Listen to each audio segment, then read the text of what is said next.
So firstly, very good morning to all of you. My name is Priya Pandya and today we are connected to a beautiful channel सफल विद्यार्थी.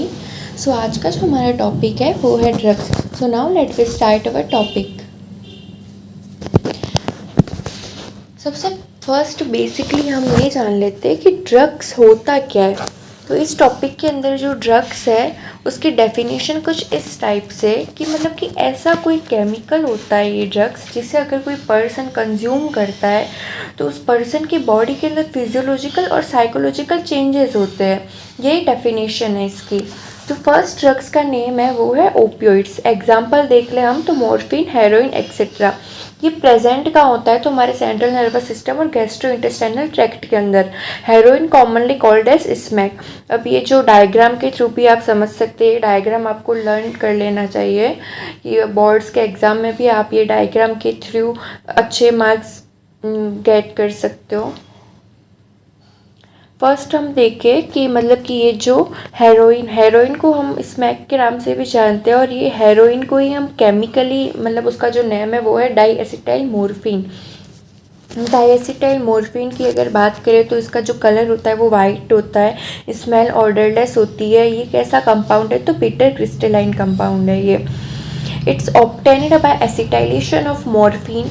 ये जो opioid है वो morphine के acetylation से obtain किया जाता है and it's extracted from the latex of poppy plant which is Papaver somniferum.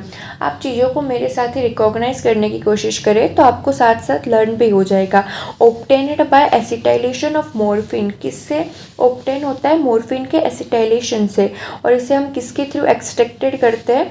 The latex of poppy plant which is Papaver somniferum. क्या है? Papaver somniferum. How can we consume in our body? तो इसको हम हमारी body के अंदर किस तरीके से कंज्यूम करते हैं तो बाय स्नोर्टिंग एंड इंजेक्शन. मतलब कि सूंघने के थ्रू और इंजेक्शन के थ्रू हमारी बॉडी के अंदर हम इसको कंज्यूम करते हैं. Not. Morphine is a very effective sedative pain killer. Morphine क्या है? एक बहुत ज़्यादा इफेक्टिव सिडेटिव पेन किलर के तौर पर भी वर्क करता है. मतलब कि जब भी अगर किसी पेशेंट को हम सर्जरी करते हैं तो सर्जरी करने से पहले भी मॉर्फिन का यूज़ करता है. मतलब कि वो क्या करता है तो मॉर्फिन का यूज़ इसलिए हम करते हैं कि सिडेशन प्रोड्यूस होता है पर्सन की बॉडी के अंदर. सिडेशन मतलब वो पर्सन की बॉडी के अंदर अनकॉन्शियसनेस मतलब बेहोशी प्रोड्यूस कर देता है, जिसके कारण जब सर्जरी होती है तब पर्सन को पता नहीं पड़ता कि मतलब कि उसके साथ क्या हो रहा है. तो मॉर्फिन का यूज़ सर्जरी से पहले भी किया जाता है. इसके साइड इफ़ेक्ट देख लेते हैं. Sedation, respiratory depression, dizziness, nausea, vomiting. क्या क्या हो गए side effects? Sedation, respiratory depression, dizziness, nausea, vomiting etcetera. तो नेक्स्ट जो हमारा ड्रग्स का नेम है वो है कैनाबिनोइड्स. बेसिकली जो कैनाबिनोइड्स होते हैं वो हमारे ब्रेन के अंदर प्रेजेंट होते हैं. हमारे ब्रेन के अंदर क्या होते हैं? न्यूरॉन्स होते हैं. न्यूरॉन्स में क्या होते हैं? कैनाबिनोइड रिसेप्टर्स होते हैं. मतलब कि कुछ ऐसी जगह होती है जहाँ पर ये जो कैनाबिनोइड्स होते हैं वो जाकर क्या हो जाते हैं? फिट हो जाते हैं. तो क्या होता है इन्हीं में से कुछ रिसेप्टर साइट्स होती है हमारे ब्रेन के अंदर.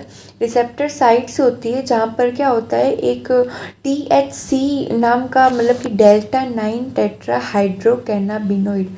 क्या होता है? डेल्टा 9 टेट्रा हाइड्रोकैनाबिनोइड जो होता है वो जब इस रिसेप्टर साइट्स पर जाकर फिट हो जाता है तो मतलब कि क्या होता है ब्रेन के अंदर अलग अलग टाइप्स की एक्टिविटीज़ होना स्टार्ट हो जाती है कि पर्सन बहुत ज़्यादा हैप्पी हो जाएगा या फिर बहुत ज़्यादा उदास हो जाएगा.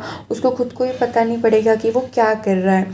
तो इस तरीके से ये हमारे ब्रेन के अंदर वर्क करता है. It's obtained from cannabis sativa.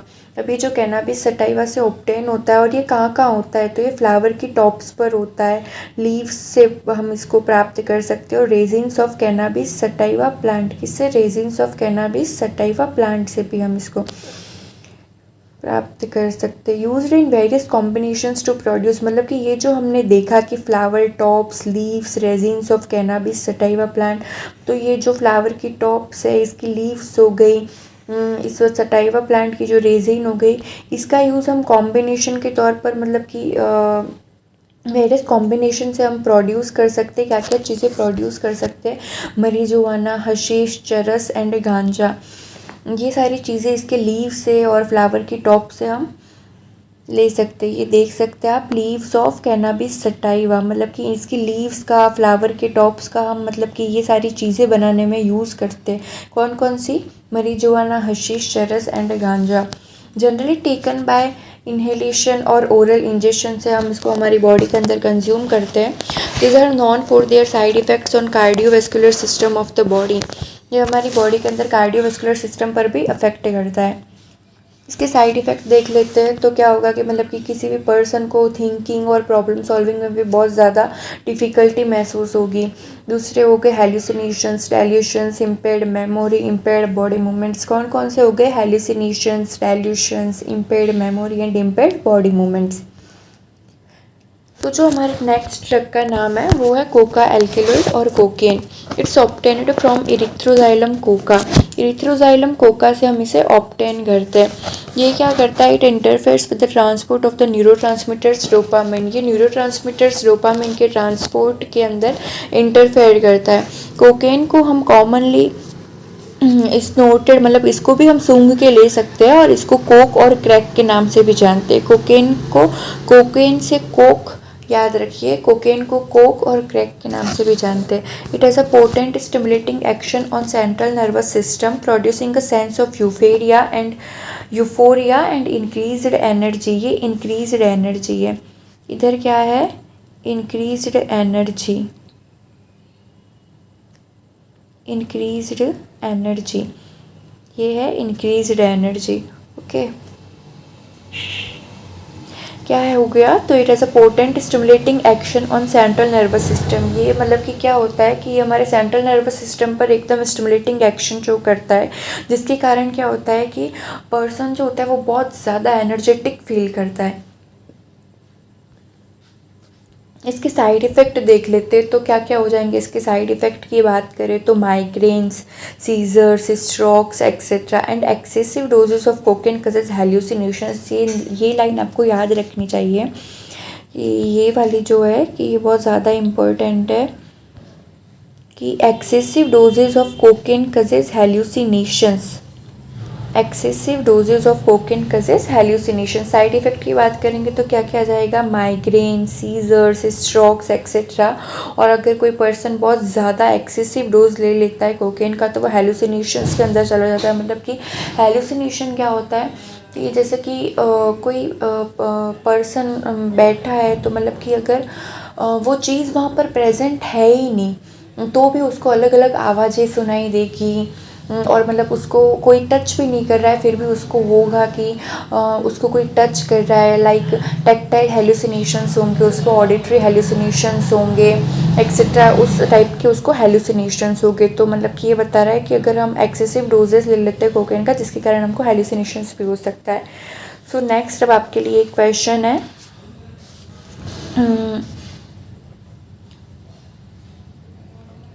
इस क्वेश्चन से पहले एक चीज़ है जो आपको नोट करके याद रखनी चाहिए कि other well known plants with hallucinogenic property are Atropa belladonna.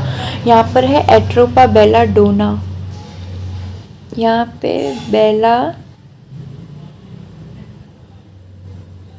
Dona, Atropa belladonna है। यहाँ पर क्या है? Atropa belladonna. Other well known plants with hallucinogenic properties are Atropa belladonna and dhatura. मतलब कि जो दूसरे प्लांट है जो हेल्यूसिनोजेनिक प्रॉपर्टीज़ को शो करते हैं उन दो प्लांट्स का नाम है एट्रोपा बेलाडोना एंड धतूरा। ठीक है, अब हम देख लेते हैं। ये क्वेश्चन है आपके लिए। Smack diacetyl morphine odourless white extracted from latex of poppy plant.